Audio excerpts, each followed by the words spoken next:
राज्यपाल हरिबाऊ बागड़े ने रविवार को कलेक्ट्रेट सभागार में जिला स्तरीय अधिकारियों की बैठक ली।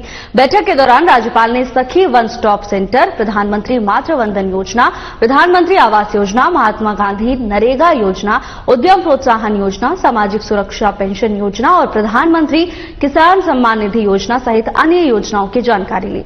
उन्होंने अधिकारियों को इन योजनाओं का लाभ आमजन तक सुनिश्चित करने के निर्देश दिए। महिलाओं की आर्थिक आत्मनिर्भरता को बढ़ावा देने के लिए राज्यपाल ने स्वयं सहायता समूहों के उत्पादों के लिए बाजार उपलब्ध करवाने और महिलाओं को लखपति दीदी बनाने की दिशा में कार्य करने को कहा। कृषि विभाग के अधिकारियों को किसानों को ग्रीन हाउस और आधुनिक कृषि तकनीकों के प्रति जागरूक करने के निर्देश भी दिए। राज्यपाल ने आंगनबाड़ी केंद्रों पर बच्चों को दी जाने वाली सुविधाओं की समीक्षा की और पोषण स्तर को बेहतर करने के लिए ठोस कदम उठाने को भी कहा। राष्ट्रीय खाद्य सुरक्षा योजना और प्रधानमंत्री उज्ज्वला योजना की समीक्षा करते हुए उन्होंने उचित मूल्य की दुकानें आमजन के नजदीक स्थापित करने के निर्देश दिए। साथ ही जिला सैनिक कल्याण अधिकारी से सैनिकों के पुनर्वास की जानकारी लेते हुए पूर्व सैनिकों की सामाजिक कार्यों में भागीदारी सुनिश्चित करने को भी कहा।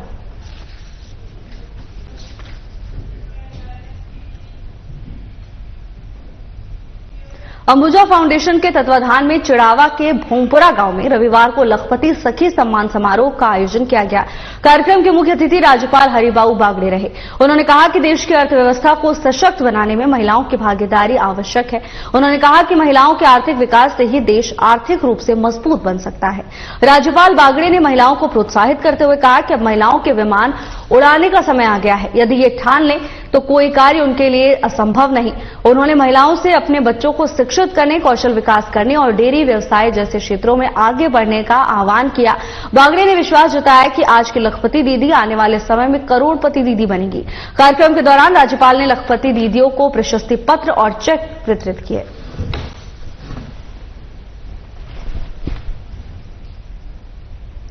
राज्यपाल हरिबाऊ बागड़े ने रविवार को झुंझुनू के डूंडलोद गर्ल्स स्कूल के वार्षिक समारोह में हिस्सा लिया। इस दौरान उन्होंने उत्कृष्ट प्रदर्शन करने वाली बालिकाओं को सम्मानित किया। उन्होंने बालिकाओं को खूब पढ़ने और आगे बढ़ने का आह्वान किया। इस अवसर पर बच्चों ने मनमोहक कला प्रस्तुतियां भी दी। बीजेपी प्रदेशाध्यक्ष मदन राठौड़ ने राज्यपाल हरिबाऊ बागड़े रविवार को झुंझुनू के ढूंढलोड गर्ल्स कॉलेज पहुंचे, जहां उन्होंने वार्षिक समारोह में हिस्सा लिया। इस दौरान अच्छा प्रदर्शन करने वाली बालिकाओं को उन्होंने पुरस्कार देकर सम्मानित किया और इसके साथ ही सभी को संबोधित करते हुए बच्चों के उज्जवल भविष्य की शुभकामनाएं राज्यपाल की ओर से दी गई। बता दें कि झुंझुनू में विद्यालय के वार्षिक समारोह का आयोजन किया गया था, जिसमें मुख्य अतिथि के तौर पर राज्यपाल हरिबाऊ बागड़े को निमंत्रण दिया गया था और इसी को स्वीकार करते हुए राज्यपाल कार्यक्रम में शामिल होने के लिए पहुंचे, जहां न केवल उन्होंने अपनी उपस्थिति दर्ज कराई बल्कि बच्चों को खुद अपने हाथ से पुरस्कार देकर उन्हें नवाजा है और उन्हें सम्मानित किया है। आगे आने वाले जीवन में बढ़ने के लिए उन्हें शुभकामनाएं दी। इसके साथ ही बालिकाओं को खूब पढ़ने और आगे बढ़ने का आह्वान उन्होंने किया। बीजेपी प्रदेशाध्यक्ष मदन राठौड़ ने रविवार को पूर्व मुख्यमंत्री अशोक गहलोत के सोशल मीडिया अकाउंट एक्स पर बिजली और मूंगफली खरीदने के बयान पर पलटवार किया। राठौड़ ने कहा कि पूर्व मुख्यमंत्री गहलोत को बिजली कंपनियों और किसानों की चिंता होने लगी है, जबकि उनके 5 साल के कार्यकाल में कांग्रेस सरकार ने आपसी लड़ाई के चलते कुछ नहीं किया और अविवेकपूर्ण निर्णयों से बिजली कंपनियों को 1 लाख करोड़ रुपए से अधिक के घाटे में पहुंचा दिया था। कांग्रेस सरकार में बिजली उत्पादन के प्लांटों को बंद करके बिजली की कृत्रिम कमी पैदा की गई और 17 रुपए प्रति यूनिट की दर से बिजली खरीदी गई, जो कि भ्रष्टाचार का बड़ा खेल था। इसके साथ ही उन्होंने कहा कि अब भजनलाल सरकार ने उन्हीं प्लांटों के माध्यम से बिजली उत्पादन को पिछली सरकार की तुलना में 1.5 गुना तक बढ़ाया है। प्रदेशाध्यक्ष ने कहा कि मुख्यमंत्री भजनलाल शर्मा के नेतृत्व में बीजेपी सरकार बनते ही बिजली के क्षेत्र में ऐतिहासिक कार्य किए गए और इसमें भी सोलर एनर्जी के क्षेत्र में अभूतपूर्व कार्य हुए। वहीं राज्य को बिजली के क्षेत्र में आत्मनिर्भर बनाने का रोडमैप भी तैयार किया गया और साल 2027 तक राज्य सरकार किसानों को दिन में बिजली देने के लिए कृत संकल्पित है। राठौड़ ने कहा कि पूर्व मुख्यमंत्री गहलोत मूंगफली की खरीद पर लेकर जो राजनीति कर रहे हैं, उसमें भी वो अपना कार्यकाल भूल गए। 5 साल की कुर्सी की लड़ाई के कार्यकाल में कांग्रेस सरकार ने मूंगफली खरीद के संबंध में कोई भी कदम नहीं उठाया, जबकि सीएम शर्मा खुद किसान हैं और किसानों के लिए सर्वाधिक कल्याणकारी योजनाएं डबल इंजन की सरकार में ही लाई गई।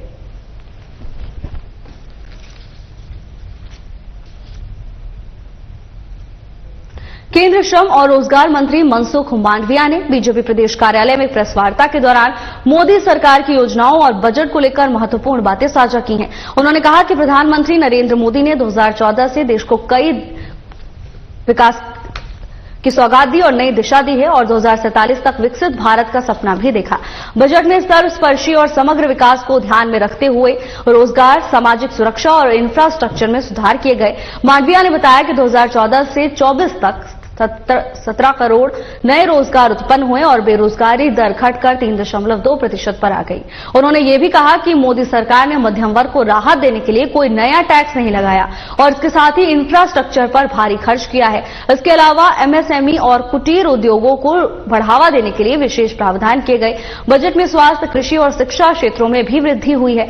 राजस्थान के बारे में बात करते हुए मांडविया ने प्रदेश के खनन क्षेत्र में अपार संभावनाओं की चर्चा की।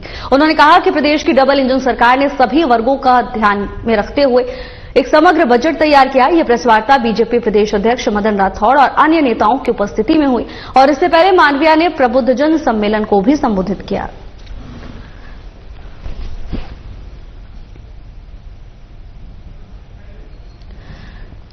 केंद्र श्रम और रोजगार मंत्री मनसुख मांडविया ने बीजेपी कार्यालय में एक प्रेस कॉन्फ्रेंस की। इस दौरान उन्होंने बजट को लेकर अपनी राय रखी। उन्होंने कहा कि प्रधानमंत्री नरेंद्र मोदी ने 2014 से देश को एक नई दिशा दी। इसके साथ ही बीजेपी की नीतियों की सराहना करते हुए मनसुख मांडविया नजर आए।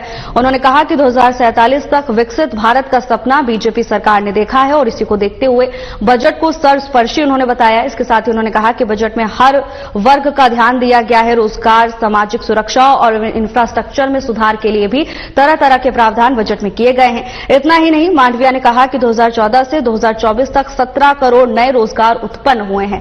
लगातार विपक्ष की ओर से बेरोजगारी एक अहम मुद्दे की तरह उठाया जाता रहा है, तो वहीं मांडविया ने भी अपनी प्रेस कॉन्फ्रेंस में इस मुद्दे पर जमकर पलटवार किया। उन्होंने आंकड़ों के तहत बताया कि 2014 से 2024 तक अब तक 17 करोड़ नए रोजगार सरकार की ओर से उत्पन्न किए गए हैं और बेरोजगारी दर को लेकर भी उन्होंने जानकारी साझा की। उन्होंने बताया कि बेरोजगारी दर अब घटकर 3.2% पर आ गई है। इसके साथ ही मध्यम वर्ग को राहत देने के लिए कोई नया टैक्स नहीं लगाया गया और इंफ्रास्ट्रक्चर पर भारी खर्च किया गया है। इसको लेकर बीजेपी की नीतियों की तारीफ करते हुए केंद्रीय श्रम और रोजगार मंत्री नजर आए।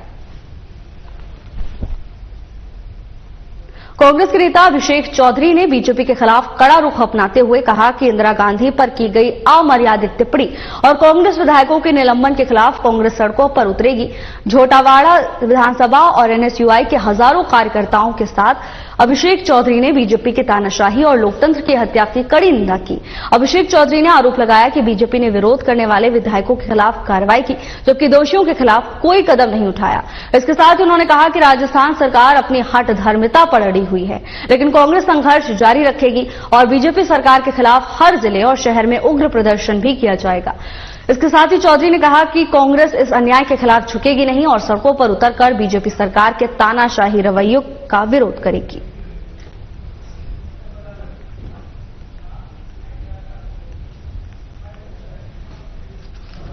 भाजपा सरकार की तानाशाही का जो आलम है वो आप सब लोगों के सामने है। भारत की प्रथम महिला प्रधानमंत्री, भारत रत्न स्वर्गीय श्रीमती इंदिरा गांधी जी के खिलाफ एक अमर्यादित टिप्पणी भाजपा के एक मंत्री करते हैं सदन में खड़े होकर, और उस टिप्पणी पर कार्रवाई करने के बजाय, उसके ऊपर संज्ञान लेने के बजाय कांग्रेस पार्टी के ही 6 विधायकों को निलंबित कर दिया जाता है। आज लंबे समय से विधायकगण सदन में धरने पर है, उसके बावजूद राजस्थान की भाजपा सरकार अपनी हठधर्मिता पर आमादा है, लगातार गतिरोध बनाए हुए है। प्रदेश की जनता को बेवकूफ बनाने का काम ये भाजपा की गैर जिम्मेदाराना सरकार कर रही है। धौलपुर बीजेपी जिला उपाध्यक्ष लक्ष्मण सिंह तोमर ने जिला प्रभारी मंत्री जवाहर सिंह बेड़म को पत्र लिखकर चंबल रेत की निकासी की अनुमति देने की मांग की।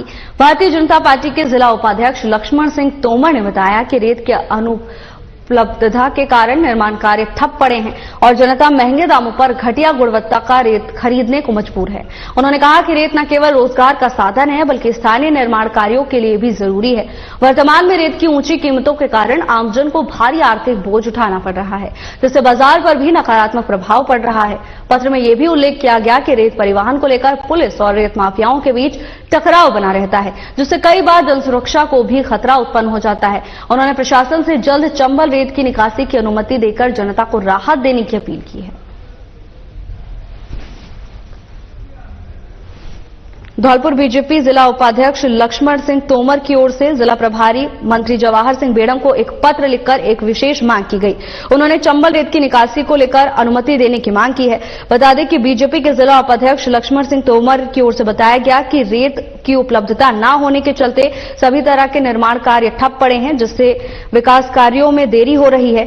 इसके साथ ही उन्होंने रेत की गुणवत्ता पर भी सवाल उठाए। उन्होंने कहा कि जनता महंगे दामों पर खराब गुणवत्ता वाला रेत खरीदने को मजबूर है। इसके साथ ही उन्होंने कहा कि रेत न केवल रोजगार का साधन है बल्कि स्थानीय निर्माण कामों के लिए भी जरूरी है और इसी सब बिंदुओं को उन्होंने अपने पत्र में लिखा है और ये पत्र उन्होंने जिला प्रभारी मंत्री जवाहर सिंह बेड़म को भेज दिया है और रेत निकासी की अनुमति की मांग अपने इस पत्र के जरिए बीजेपी जिला उपाध्यक्ष लक्ष्मण सिंह तोमर की ओर से की गई है। उन्होंने बताया कि रेत की उपलब्धि न होने के चलते जनता को तमाम तरह की समस्याओं का सामना करना पड़ रहा है। रेत को केवल एक रोजगार के साधन की तरह नहीं बल्कि स्थानीय निर्माण कामों के लिए जरूरत के तौर पर भी देखा जाना चाहिए।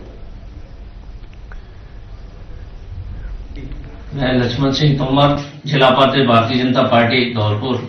मेरे द्वारा कल माननीय जिला प्रभारी मंत्री जवाहर बेड़म जी से प्रार्थना की थी कि राजागेड़ा क्षेत्र ही नहीं बल्कि पूरे धौलपुर में चंबल रेता की निकासी प्रारंभ कराई जाए, क्योंकि चंबल रेता ही हमारी मूलभूत आवश्यकता है निर्माण कार्यों के लिए। हमें ऐसे रेता डस्ट का प्रयोग कर रहे हैं जिसमें कोई गुणवत्ता नहीं है और हमारा स्थानीय लोगों में विरोध हो रहा है। लोग यह कह रहे हैं कि हमें 8-8 हजार 10-10 हजार रुपए की ट्रॉली खरीदनी पड़ती है। अतः मेरा निवेदन था उनसे कि चंबल रेता प्रारंभ कराया जाए, क्योंकि इससे रोजगार के सृजन भी है। छोटे छोटे जो किसान हैं वह अपने ट्रैक्टरों द्वारा इससे रोजगार भी प्राप्त करते रहते हैं। सबसे बड़ी बात यह है कि पुलिस और माफियाओं में जो मुठभेड़ होती है उससे जनहानि भी हो जाती है, उससे भी राहत मिलेगी। इसलिए मैंने माननीय प्रभारी मंत्री से कल प्रार्थना की थी कि चंबल निकासी प्रारंभ। करौली जिले के थाना सदर हिंडौन पुलिस ने 19 फरवरी को कोटरी गांव में एक 50 साल की महिला पर फायरिंग कर जानलेवा हमला करने के मामले में मुख्य आरोपी रविंद्र उर्फ हिटलर मीना को गिरफ्तार किया। आरोपी को पुलिस ने भरतपुर से गिरफ्तार किया और कोर्ट में पेश कर 26 फरवरी तक पुलिस रिमांड पर लिया है। एसपी ब्रजेश ज्योति उपाध्याय ने बताया कि आरोपी ने पुरानी रंजिश के चलते महिला रेशम जाटव पर फायरिंग की। घटना के समय महिला अपने परचूनी की दुकान पर बैठी थी। आरोपी ने पिस्टल से गोली चला दी जो महिला के बाएं पैर में लगी। बता दें कि गोली की आवाज सुनकर महिला का बेटा और अन्य लोग वहां पहुंचे, लेकिन आरोपी और उसके साथी बाइक से फरार हो गए। तो वहीं पुलिस ने आरोपी के खिलाफ मामला दर्ज कर 3 टीमों का गठन किया था, जिन्होंने करौली, आगरी, पिलौदा, गंगापुर सिटी, दौसा, भरतपुर और अन्य क्षेत्रों में दबिश दी। आरोपी के खिलाफ जयपुर और करौली में 13 आपराधिक मामले पहले से दर्ज है, जिसमें आर्म्स एक्ट, चोरी, लूट, मारपीट और फायरिंग शामिल है।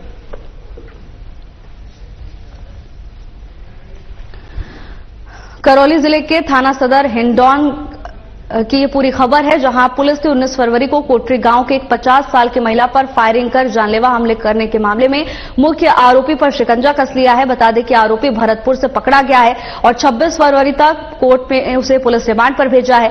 एसपी ब्रजेश ज्योति उपाध्याय ने पूरे मामले को लेकर जानकारी साझा की। उन्होंने बताया कि आरोपी ने किसी पुरानी रंजिश के चलते महिला पर फायरिंग की थी और घटना के समय महिला अपनी दुकान पर बैठी हुई थी। इसी दौरान आरोपी ने मौके का फायदा उठाकर महिला पर गोली चला दी, जो महिला के बाएं पैर में लगी और इस हमले में महिला गंभीर रूप से घायल हुई थी। गोली की आवाज सुनते ही तुरंत महिला का बेटा और तमाम परिजन वहां पहुंचे, लेकिन आरोपी तुरंत मौके से फरार हो गया।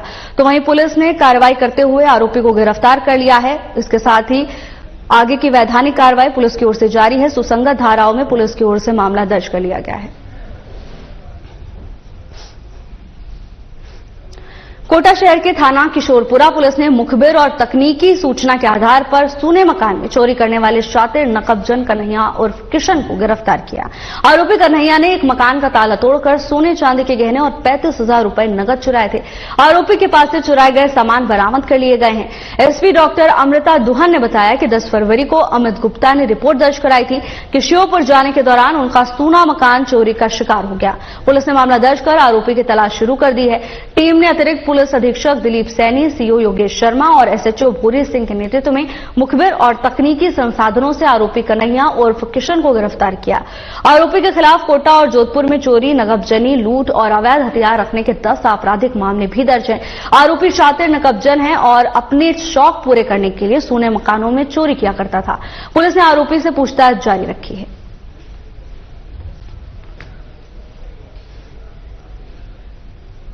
राजस्थान बीजेपी नेता मदन राठौड़ शनिवार को पार्टी के प्रदेश अध्यक्ष के रूप में फिर से निर्विरोध चुन लिए गए। चुनाव अधिकारी और गुजरात के पूर्व मुख्यमंत्री विजय रूपाणी ने इसको लेकर जानकारी दी। मुख्यमंत्री भजनलाल शर्मा और राज्य में पार्टी के शीर्ष नेताओं के साथ राठौड़ ने शुक्रवार को पार्टी कार्यालय में रूपाणी के समक्ष अपना नामांकन पत्र दाखिल किया था। बाकी किसी भी नेता की ओर से अध्यक्ष पद का नामांकन नहीं भरने पर मदन राठौड़ को ही प्रदेशाध्यक्ष घोषित किया गया और इस अवसर पर बगरू विधायक डॉक्टर कैलाश वर्मा भी बीजेपी कार्यालय में उपस्थित रहे। उन्होंने मदन राठौड़ को पुनः पार्टी में प्रदेश अध्यक्ष निर्वाचित होने की बधाई दी। साथ ही विश्वास जताया कि उनके कुशल नेतृत्व में बीजेपी राजस्थान नए कीर्तिमान स्थापित करेगी और संगठन को सफलता की नई ऊंचाई मिलेगी।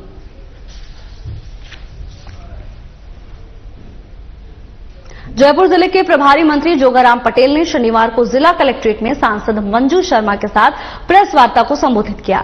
इस दौरान मंत्री जोगाराम पटेल ने कहा कि मुख्यमंत्री भजनलाल शर्मा ने बजट में हर वर्ग, हर तबके के लिए सौगातें दी हैं। बात चाहे मुख्यमंत्री निःशुल्क बिजली योजना के लाभान्वितों के घरों पर निःशुल्क सोलर प्लांट्स लगाकर प्रतिमाह 150 यूनिट निःशुल्क बिजली देनी हो या फिर 1.25 लाख युवाओं के रोजगार के सपनों को साकार करने का संकल्प, महिला, युवा, किसान तथा गरीब को समर्पित बजट में सभी वर्गों को संबल दिया गया है, जिससे विकसित राजस्थान के सपने को मूर्त रूप मिल सकेगा। प्रदेश को विकास पथ पर अग्रसर करने वाला बजट आंकड़ों अग्रणी राजस्थान की संकल्पना को लेकर साकार करने में मील का पत्थर साबित होगा। उन्होंने कहा कि पंडित दीनदयाल उपाध्याय शहरी विकास योजना के तहत लगभग 12,050 करोड़ रुपए के कार्य शहरी क्षेत्र में विकास की नई इबारत लिखेंगे।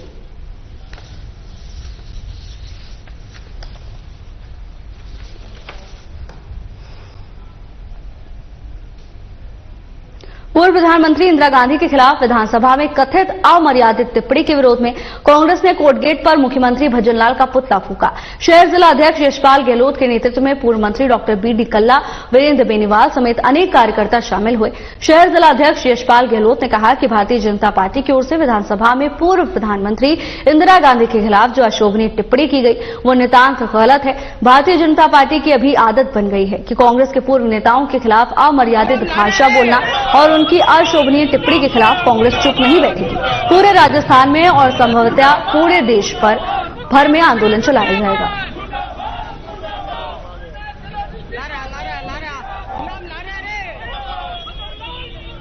जिस तरीके से विधानसभा के अंदर अशोभनीय तरीके से पूर्व प्रधानमंत्री इंदिरा गांधी जी के लिए शब्द बोलना, ये भारतीय जनता पार्टी का मुख्यमंत्री जी की मंशा हो गई है। कभी वो जैसे बोल देते हैं, कभी हमारे प्रदेश अध्यक्ष के खिलाफ बोल देते हैं, कभी अशोभनीय टिप्पणी हमारे टीकाराम जूली नेता प्रतिपक्ष के खिलाफ बोलते हैं।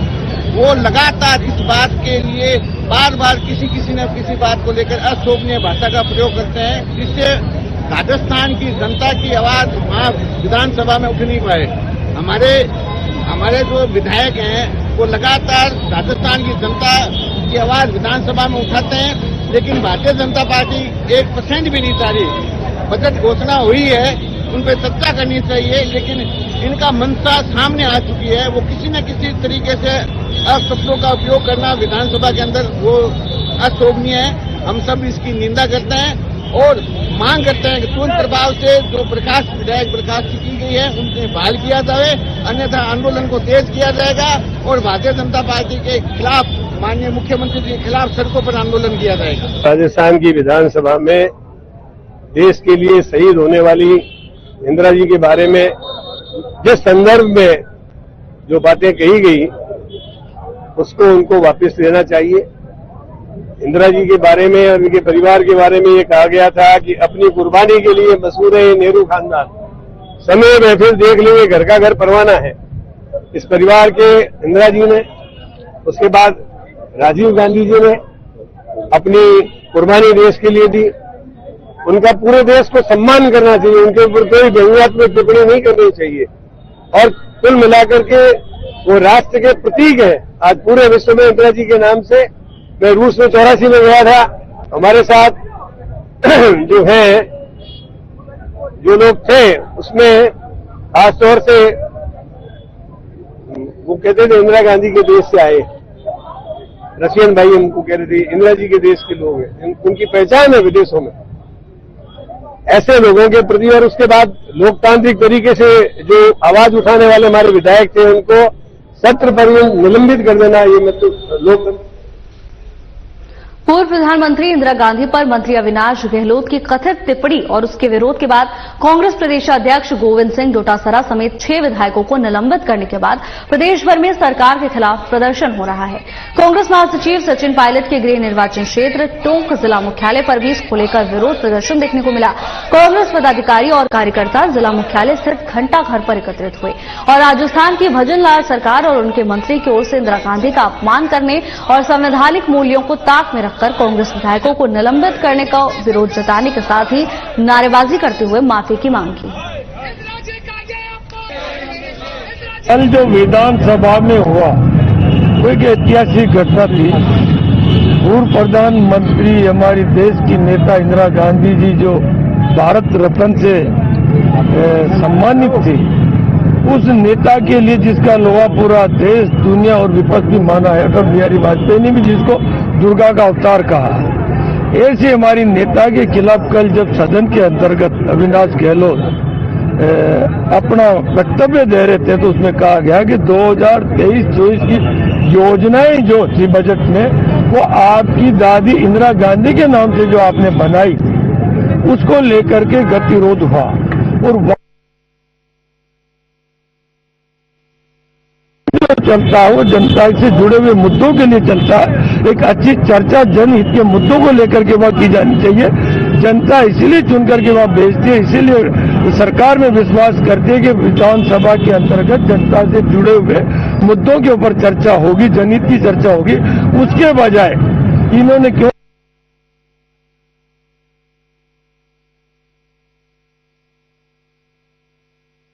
विपक्ष के नाते कांग्रेस के नेता हमारे जूली जी और डोटासरा जी इंगित कराते जनता से जुड़े हुए मुद्दों की बात करते हैं। अब तक क्या क्या उसकी बात करते हैं तो एन के इन प्रकार ये गलत तरह की बातें उठा करके वहां पर माहौल खराब करा करके किस तरह से विपक्ष की बहस से बचा जाए, ये तरीका हमेशा यही लोकसभा में यही विधानसभा में इनकी हालत है। इसकी कड़े शब्दों में निंदा करता हूं। विधानसभा में अविनाश गहलोत मंत्री प्रश्नकाल के दौरान कह रहे हैं कि तुम्हारी दादी इंदिरा जी के लिए तुम्हारी दादी, उस समय प्रतिपक्ष नेता जूली जी और सभी विपक्षी लोगों ने कहा कि दादी क्या होता है, इसको आप इसमें से निकालिए, विधानसभा की प्रोसीडिंग में निकालिए और माफी मांगे। उसमें उन्होंने कहा साहब क्या हुआ, दादी कह दिया तुम्हारी दादी नहीं है क्या, व्यंग कर रहे हैं। वो लौह पुरुष वही शहीदा थी, वही थी रोन के आलम, वतन में दे के जा तो जंग के मैदान में सोता है, उसी का नाम रोशन था, उसी का काम बाकी है कि जिसकी शहादत में दुनिया का हर इंसान नतमस्तक है। ऐसी इंदिरा जी के लिए आप इतनी भद्दी टिप्पणियां कर रहे हो। मैं जिला कांग्रेस कमेटी की ओर से पूरा राजस्थान को समझा किया है।